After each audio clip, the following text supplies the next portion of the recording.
a relatively new experience for our first guest, although acting and being a star or not. She was that girl for 5 television seasons. She produced and starred in 2 very important and beautiful TV specials, the first Acts of Love and Other Comedies, and more recently the critically acclaimed Free to Be You and Me.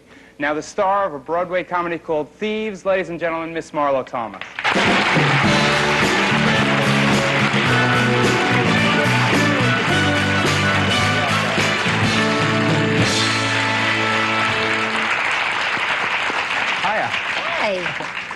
Broadway is a relatively new experience, as I said, for you. Yes, I mean, yes. how'd you come to be in Thieves? That's a real story, a saga, well, it's, show business yes, saga. That would take all night, but it's a terrific, it's a beautiful play. It's I a agree. comedy. I saw it recently. I liked That's it right, very I heard much. you were there laughed, in yeah. the night that it rained, or the matinee that it rained so terribly. That was really funny. You're doing your lines, and all of a sudden all this thunder is reverberating through the theater. I know, at one point, Richard Mulligan, who plays my husband, asks me if I'm pregnant, and the audience doesn't know whether or not I'm going to tell him.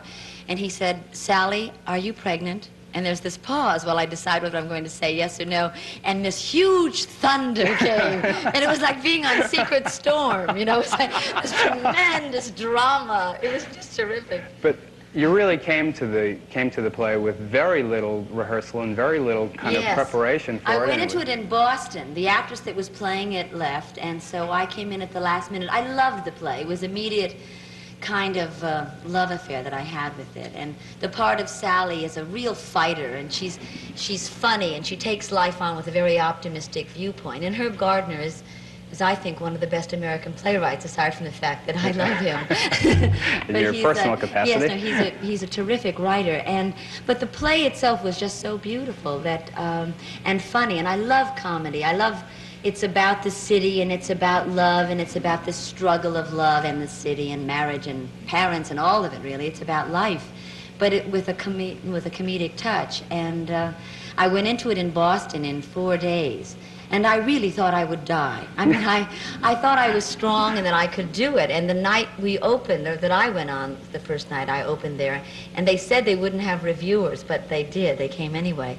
My heart was beating so hard that Richard Mulligan said when he took me in his arms in the scene, it was as if he had picked up an animal that had been run over by a car. That it was just going like that. It was just, and I'm not a very nervous performer. I mean, I'm never nervous before I go on or during. The nerves that I have are usually after. I like to take a long, 10, 12 block walk, and that's when I'm hungry and all the things,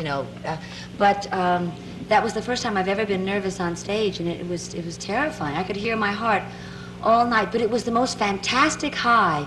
I was soaring like I've never soared before doing anything. It was so, that kind of energy, that idea of I will either survive or I will fall flat on my rear end. It's very necessary to be there. It reminds you why you're really acting in the first place, that it's, for those people. Am I talking too long? I could just talk forever. Let's take a little break, and then we'll talk lots more about the past and the present and the future for you. Okay. Marlo Thomas, when we come back. Free to Be You and Me was tremendously successful, the TV special. It was kind of advocating a new approach to entertaining children, children's books, the music that children hear, and it was very progressive, and it really showed to me someone who was very sensitive to the problems in educating children, the great lack of relevant material for the kids to read and to experience. How did you get into that? It's been in my mind, it's been a cumulative thing for such a long time. I always felt that children, and consequently we as adults, aren't really given a tremendous amount of options. We talk about the fact that children are the hope of the future, and that that everything is open for children, and a child has so many options. But the options get cut off rather young. I mean, whether you're what race you are or what sex you are, there are so many things that right away say what you will and will not be able to do. I was always, thinking about changing the world. When I was 10, I wrote a book called Women Are People Too. Wow, how really progressive. Well, that was mostly because I had a lot of Lebanese uncles who screamed at their wives all the time. Women are people too. Yes. Wow. And I had this feeling that women weren't treated as well as men. Well, they weren't on the Lebanese side of my family, because there's a very patriarchal feeling in those kind of families. In Spanish families, it's very much the same. Yes, so it bothered me, and I didn't want to grow up being a second-class citizen. I wanted to grow up having the same opportunity that I thought the boy children have, and so it's been something that bothered me. And when you go to schools, I went to so many schools to talk to children, and it was amazing, the feelings they had already at 6 years old, the resentments that the girls had, that the boys had a bigger yard to play in, and that the girls had little places to play foursquare and tetherball, but the boys were given the big yards because it's some kind of fact that everybody has accepted that boys need more exercise, which really isn't true. And some of the boys complained that they were afraid to play football, but that they felt they had to. And one little boy just broke into tears about the fact that he felt this pressure to play football. Do you think that that girl was in keeping with the way you feel now about busting apart stereotypes like girls in passive roles and boys in active roles? Well, when I did That Girl, which was in 1965 when I took the idea to ABC, I mean, it's hard to believe, but That Girl was like a revolutionary show. I mean, there had never been a single girl on television before, except for our Miss Brooks, which you can't really count. But there just had never been one. And a single girl on her own had never been on television. And they were very much against it. They said that it would never succeed, that they wanted me to move in with an aunt or with a 6-year-old brother. And I said, there isn't a girl in the world that goes to the big city and takes her aunt or her 6-year-old brother. But they were very worried about it, and it was, as I say, a very radical thing at that time to bring a single girl to television that wasn't in a family unit.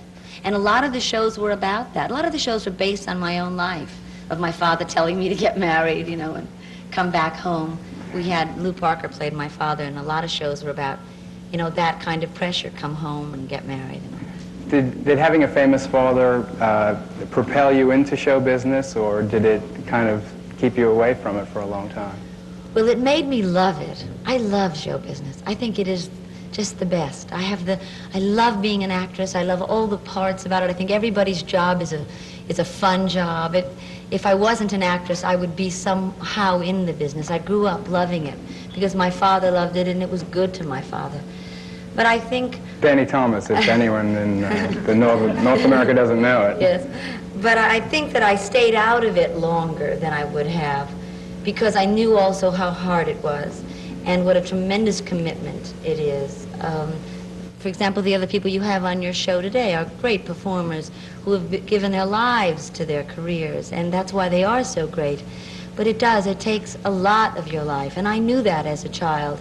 It wasn't as if I was coming from some small town and thought that being a movie star was sort of having a mink coat and being discovered at Schwab's drugstore. I knew how many years it would take. I mean, I'm still a young woman, and I've been an actress 13 years. So it takes a long time. But I knew that was going to happen because I'd heard my father had been telling us stories about how people, in fact, one won't even believe this, but one nightclub owner once said to my father, this is how cruel people can be to you when you're first starting. He hired him for a job he was a nightclub comic and still is, but in the beginning of his career, that's all he did. And it was a supper club where they had dinner and then saw the show. And this one man fired him after the first day and said, you're just too ugly for people to eat while you're performing. I mean, can you imagine?